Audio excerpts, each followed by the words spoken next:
August 25th was a big day for District Press. We got to interview Senator Cotton and got into some pretty deep conversation. I'd like to ask, has anybody ever told you look like Ross Geller from Friends? Cotton spoke that morning with the senior class about character. You can be rich, you can be powerful, you can be famous. See people like that on TV all the time. But the only thing that will really matter at the end, the only thing that will last are your experiences and the character that they build. Your character is the result of thousands of decisions you make every day and the habits you develop.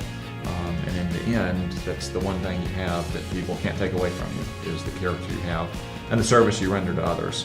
Not only did our students ask questions, but so did he. Raise your hand if you think you're going to go to college. Down. Raise your hand if you're going to have a job somewhere. Raise your hand if you think 50 years from now, you're going to receive Social Security like your grandparents do right now.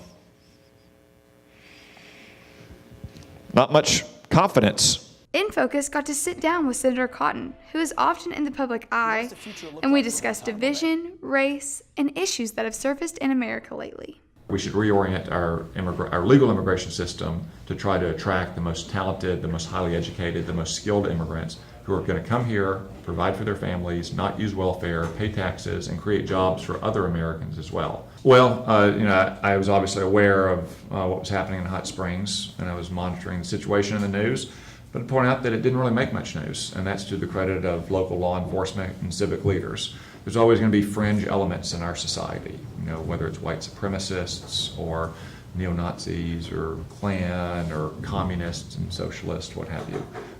The way to defeat that virulent viewpoint is not through violence, it's not through trying to shut down their protests or their rallies, it's through repudiating their message and stopping any violence before it occurs. And so you are the youngest senator. That's a low bar to clear in the U.S. Senate. So do you think you could potentially be one of the younger presidents in the future? Well, right now I'm focused on being Arkansas's senator and on being a good husband and father of my two little boys.